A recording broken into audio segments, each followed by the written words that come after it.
नमस्कार दोस्तों, सभी पेंशन धारकों का एक बार फिर से स्वागत है हमारे इस YouTube चैनल पर। दोस्तों, इस वक्त की पेंशन धारकों के लिए बहुत ही महत्वपूर्ण और इम्पोर्टेंट खबरें निकलकर सामने आई है, जिसके बारे में दोस्तों आज की इस वीडियो के अंदर बात करेंगे।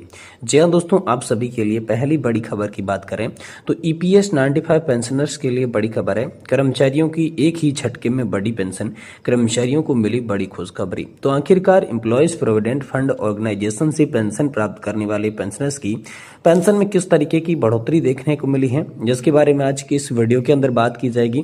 और वहीं पुरानी पेंशन योजना को लेकर बड़ी खबर आई है।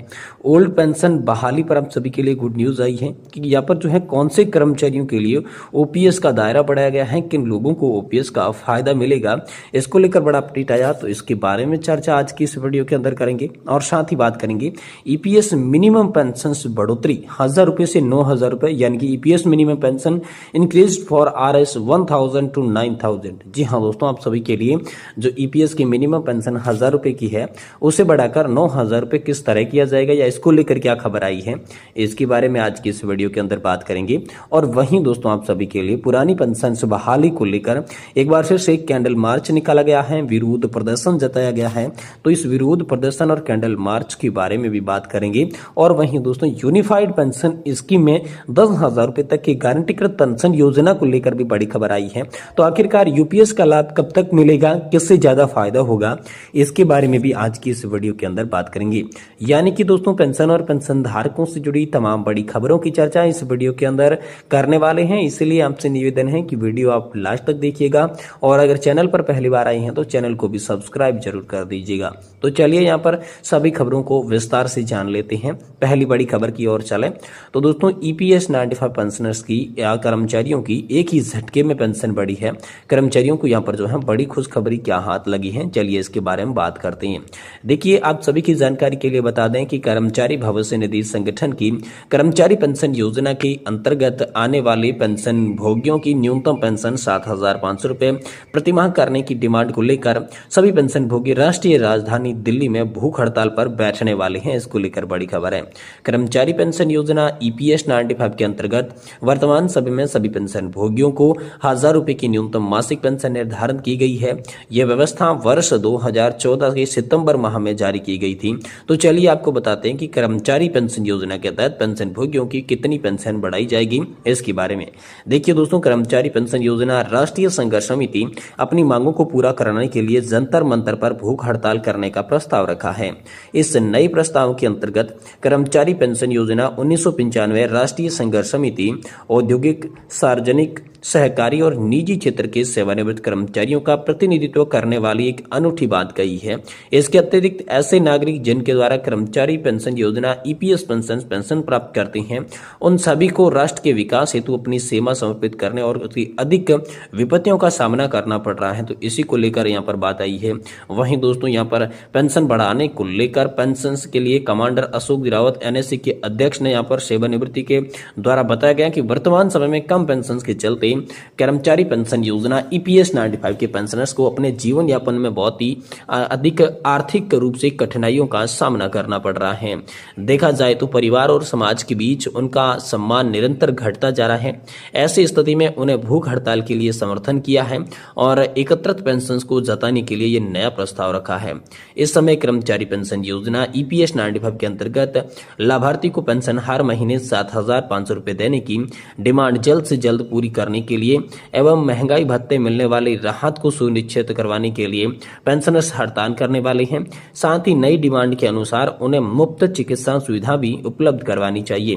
कर्मचारी पेंशन योजना EPS 95 राष्ट्रीय संघर्ष समिति के द्वारा जानकारी में प्रस्तुत किया गया कि जीवन भारत पेंशन फंड में पैसा जमा करने के पश्चात भी लाभार्थी को केवल 1171 रुपए की एवरेज पेंशन मिल रही है, जो कि उनकी जीवन यापन के लिए बिल्कुल भी पर्याप्त नहीं है।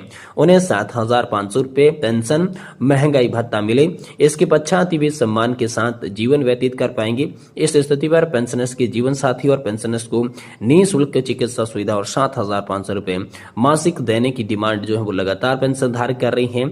और इसी को लेकर बात सामने आई। नेशनल एजुकेशन कमेटी के मुख्य कमांडर अशोक रावत ने कहा कि सरकार हमारी मांगों को पूरा अगर नहीं करती है तो दिल्ली के जंतर मंतर पर एक बार फिर से EPS 95 के वृद्ध बुजुर्ग पेंशन धारक जो है भूख हड़ताल करेंगी, जंतर मंतर पर बड़ा प्रदर्शन करने वाली हैं। ये बड़ी खबर हाल फिलहाल में आप सभी के लिए निकल कर सामने आ चुकी है। वहीं दोस्तों अगली बड़ी खबर की बात करें तो ओल्ड पेंशन योजना की बहाली को लेकर आप सभी के लिए गुड न्यूज आई है। तो आप सभी जानिए कि कौन से ऐसे कर्मचारी हैं जो कि ओपीएस के दायरे में आएंगे, उन्हें ओपीएस का लाभ मिलेगा। इसको लेकर बात करें तो आने वाले बजट सीजन में दोस्तों केंद्र सरकार के कर्मचारियों के लिए अच्छी खबर आ सकती है। आने वाले दिनों में उन्हें फिर से पुरानी पेंशन योजना का लाभ मिल सकता है। सूत्रों की माने तो मोदी सरकार साल 2025 से पहले इस पर विचार कर सकती है। कर्मचारियों की लंबे समय से चली आ रही मांग को पूरा करने के लिए मंत्रालय से सलाह मांगी गई है। केंद्र सरकार ने कानून मंत्रालय से ओपीएस पेंशन को लेकर राय मांगी थी। इससे पूछा था कि किस विभाग में पुरानी पेंशन योजना लागू की जा सकती है। हालांकि मंत्रालय की तरफ से अभी तक कोई ठोस जवाब नहीं मिला है। वहीं संसद के पिछले सत्र में वित्त राज्य मंत्री भागवत कराड़ ने इस बात को इनकार कर दिया था कि सरकार ओपीएस पेंशन लागू करने पर विचार नहीं कर रही है। तो ओल्ड पेंशन योजना कब तक लागू हो सकती है, इसको लेकर क्या अपडेट आया है। तो सूत्रों की माने तो भले ही केंद्र सरकार अभी पुरानी पेंशन योजना को लेकर कोई ठोस जवाब नहीं दे रही है, लेकिन जिस तरीके से कर्मचारी ओपीएस के मुद्दे को लेकर सरकार को घेर रही है, उनका असर आने वाले दिनों में देखने को मिल सकता है। यही वजह है कि केंद्र सरकार उन सरकारी कर्मचारियों को पुरानी पेंशन योजना देने पर विचार कर सकती है जिनकी भर्ती विज्ञापन दिसंबर 2003 या इससे पहले जारी किए गए थे। पूर्वोत्तर क्षेत्र विकास मंत्रालय, प्रधानमंत्री कार्यालय, परमाणु ऊर्जा विभाग और अंतरिक्ष विभाग के राज्य मंत्री डॉक्टर जितेंद्र सिंह जी के मुताबिक पुरानी पेंशन योजना का मुद्दा काफी बड़ा है। इस पर कानून मंत्रालय से राय मांगी गई है। मंत्रालय के जवाब के बाद ही इस पर कोई फैसला हो सकता है। तो यहाँ पर जो है कौन से कर्मचारी ओपीएस पेंशन के दायरे में आएंगे, इसको लेकर बात करें तो सुप्रीम कोर्ट के फैसले के बाद केंद्र सरकार ने ओपीएस पेंशन मामले को लेकर कानून मंत्रालय के अधीन कर दिया है। वित्तीय सेवा विभाग, पेंशन और पेंशनभोगी कल्याण विभाग उन कर्मचारियों को एनपीएस के दायरे से बाहर करने के लिए उचित फैसला ले सकता है जिनकी भर्ती 1 जनवरी 2004 या इससे पहले जारी किए गए थे। उन्हें पुरानी पेंशन योजना के तहत कवर कर सकते हैं। अगर ये मामला सुलझ जाता है तो पेंशन भोगियों को बड़ा फायदा इससे होने वाला है। अब दोस्तों बात करते हैं कि ओल्ड पेंशन योजना की बहाली आई तो कौन कौन से आपको लाभ मिलेंगे। तो ओपीएस में पेंशन अंतिम आहरित वेतन के आधार पर आप सभी की बनेगी। ओपीएस में महंगाई दर बढ़ने के साथ यहाँ पर जो है महंगाई भत्ता भी बढ़ेगा। जब सरकार नया वेतन आयोग लागू करती है तो पेंशन में भी बढ़ोतरी होगी। ये दोस्तों जो लाभ है हम सभी के लिए ओल्ड पेंशन योजना में अगर आपको लाभ मिलने वाले हैं, ये शामिल अगर हो जाता है तो। वहीं बात करते हैं कि ईपीएस 95 मिनिमम पेंशन की बढ़ोतरी को लेकर हाल फिलहाल में बड़ी खबर आई है कि ईपीएस 95 की मिनिमम पेंशन जो 1000 रुपए इस वक्त की गई है उसे बढ़ाकर 9000 रुपए करने की मांग जो है वो लगातार सरकारी कर्मचारी और पेंशनधारक कर रही हैं। लेकिन सरकार ने यहाँ पर जो बताया है कि 1000 रुपए से पेंशन डबल यानी कि 2000 रुपए तक करने का प्रस्ताव है, पर उस पर भी अभी तक सहमति बनती हुई नहीं दिखाई दे रही है। वहीं ओपीएस की बहाली को लेकर आप सभी के लिए पीजीआई सेक्टर 17 से प्लाज्मा तक कैंडल मार्च जो निकाला गया है, इसको लेकर बड़ी खबर है। यहाँ पर जो है पुरानी पेंशन की बहाली की मांग के लिए कैंडल मार्च निकाला गया। यूनिफाइड पेंशन योजना को नकारते हुए कैंडल मार्च का विरोध जताया गया।